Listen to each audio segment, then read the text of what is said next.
Hey, hello, hello, hello, hello. Um,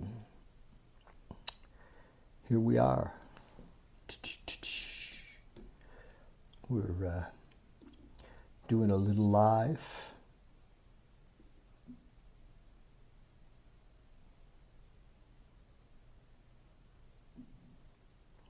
Doing a little live video, and we're. Let me see. I can't see the screen, but I'm looking for it. There it is. I'll put it up here with this, and because there it is. Hey, we're here. Okay, so just going to chat a little bit today about what I've been doing with. We're creating this course for dads in recovery.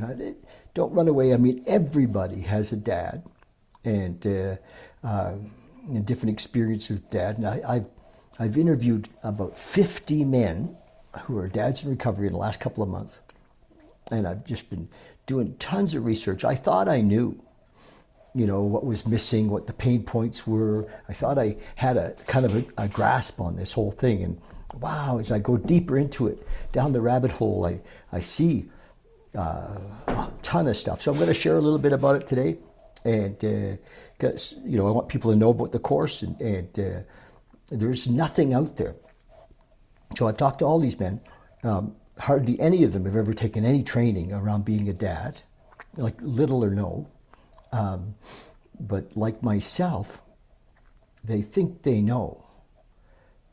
They think they're like, it's a kind of a thing like relationships, where we get into a relationship and we think we understand, like we're men, right? And we think we understand the women in our lives, or how we should be in a relationship, and we don't, and we hate like hell to get.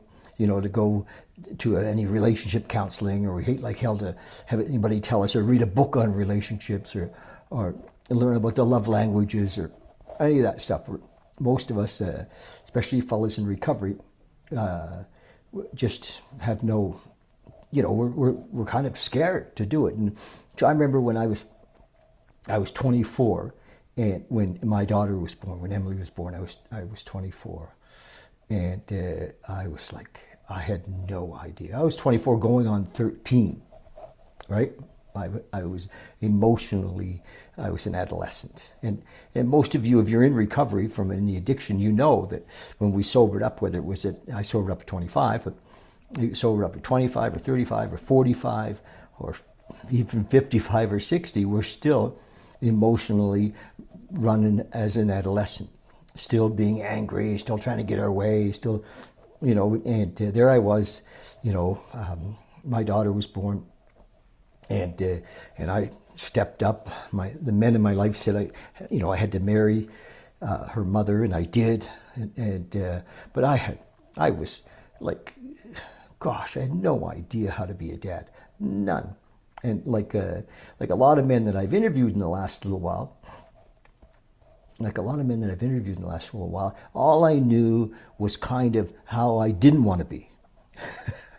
I had some things that I was going to be a dad, how, I had no idea what that looked like, but I kind of knew how I didn't want to be. And I didn't want to be like my dad in some ways, I thought that was the deal. And so, and I didn't understand, how important the job was. And actually, as I'm digging into and researching and creating this course for dads in recovery, I'm coming to become aware that hardly any of the men who are dads in recovery realize how important their job is. That that kids who don't have an active dad are in such great peril, danger, really, because the statistics are that daughters of fatherless homes, often daughters and sons, often don't finish high school. often daughters have early pregnancies, like in high school, or daughters of in fatherless homes. And there's just so many things that the numbers of kids that go on to post-secondary education are much higher in families that have both an active mom and dad. And it's a huge thing. Kids feel more confident in life when they have a dad. And so part of what the course does is I want to help men see how important they are. And a lot of times, some of us, many of us, we didn't know what the hell happened. When the baby came along, all of a sudden, our status kind of went down. We were judging our status based on, how much attention we got from the baby mama, and she's busy now, it's in her genetics to look after in a big way. Men are involved, but women are committed, like really committed. They grew that thing, and we don't get that. We're like, oh, I don't know what happened, but my kid came along and now, she's not paying any attention to me at all. We haven't had sex in 3 months, and that kind of stuff. And so it's and besides the fact that we're men in recovery at the time when kids were born, often we weren't in recovery. We were still actively using or drinking and out there in that world. And so we were immature and basically selfish and self-centered. And for some of us, when the kid came along, it was like, holy shit, we lost our, we didn't feel very important, Many of us really, really, really desperately wanted approval. And so we thought, well, I'll play along here for a while and see how this goes. And what really happens, or what can happen, is that mom loses trust in us, because we're not really in the game. We're still looking for excitement. We're not really in the game as a dad in the early days, especially if we're still using, or we're angry and we're mad at her and we're mad at the kids, and it's a mess, so we often lose the trust of the mom, and so now she's in a house with a guy he's the dad, but he's not treating us very well, and he's because if he's still using and drinking, he's still out there, right? So that's the so now we're in recovery. Maybe the marriage is already broken, and we're trying to piece things together. We're trying to get time with our kids, but we've broken things. It takes a while. It doesn't change. It doesn't come. It takes a while. I have a fellow that just got his year in recently, and he's trying to rebuild, or maybe build for the first time, trust in his family. And after many years of being a dad, but being an angry dad and being a kind of an irresponsible dad around how much time he spent in the game. Now he wants to come in and be a bigger part. It takes time. It takes time to rebuild that. So this course is going to help men to see, their part, how important their part is going forward in being a dad, but also their part in the damage that they might have created as even if they were in recovery when the kids were born. Sometimes we hadn't done the work, and we were still quite selfish, and we were still quite self-centered, and so it was it takes a long time to mature, and I remember when I first sobered up that somebody said, for every 5 years in recovery, you kind of mature 1 year. I thought, oh my Jesus. I was still a teenager after 20 years in recovery. I was still a teenager in maturity. And it's, here it is 40 some years later. And I still, I think, sometimes act very immaturely, but that's the nature of depending on where we were at when we were kids, and some of us had a lot of trauma, and it's just we're working through that, and we're growing in our in our reliance on a power greater than ourselves. We're growing into becoming a human being that isn't always reactive, and we're growing and becoming a human being that can be depended on by our children, so our children trust us, and by their moms, and that takes time. It really does. And so we're going to cover a lot of that in the course. That's it. So, I just wanted to talk about it a bit and share with you that there's my goal as I grow here is to help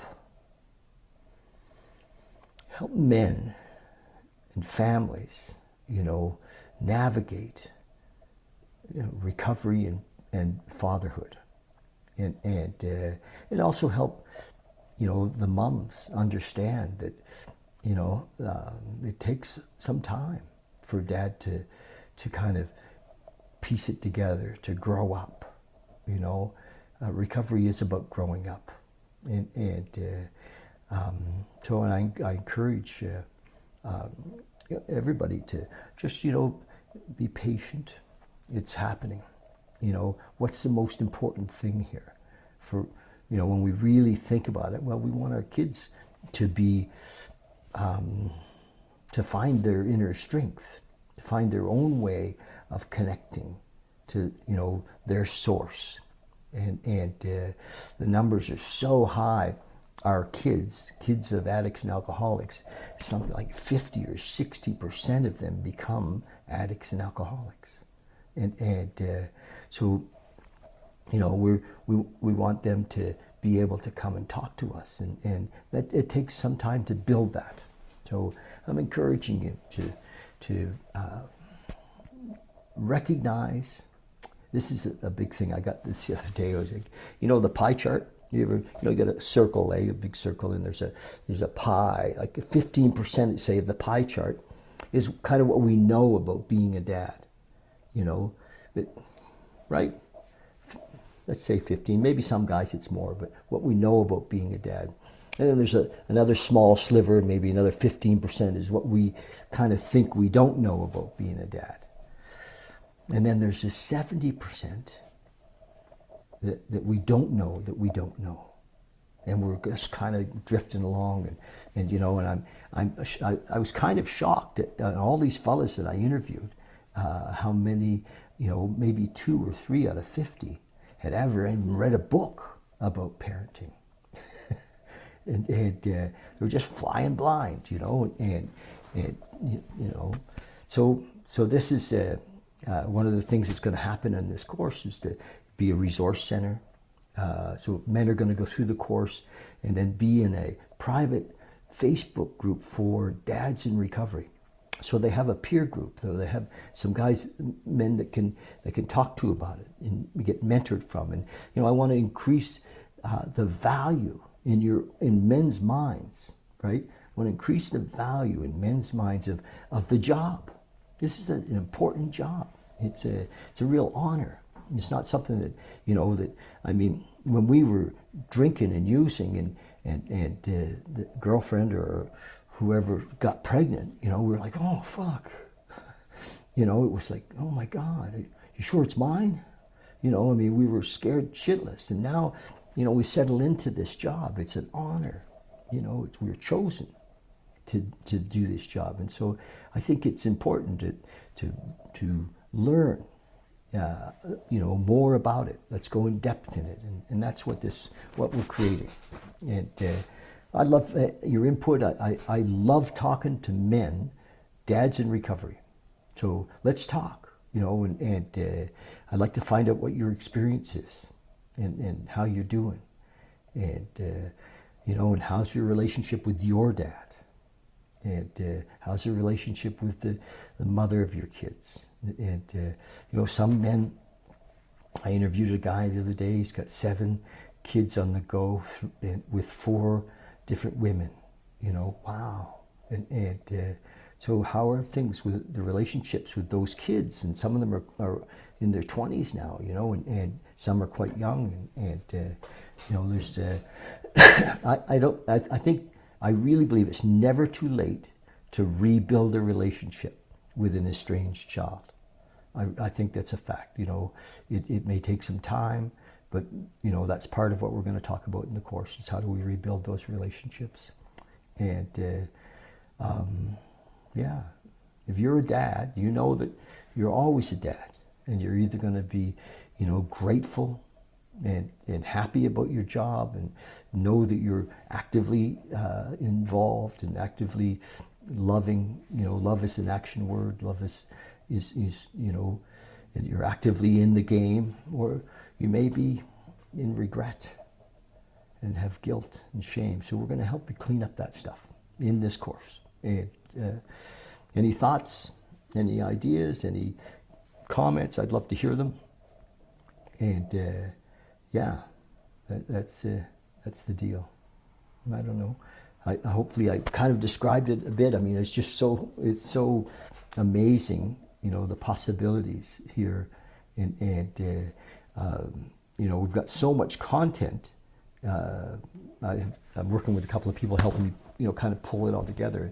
And it's like we're going to have, the first course will be the advanced course. There's a lot in it. And so we start April the 4th, Monday night. Got room for a few more guys. And yeah, give me a call. Let's talk. Even if you know, just talk. If you're a dad in recovery, I want to talk to you. And you don't need to do my course. You know, I'll lift you up. Okay. Love you guys. And cheers.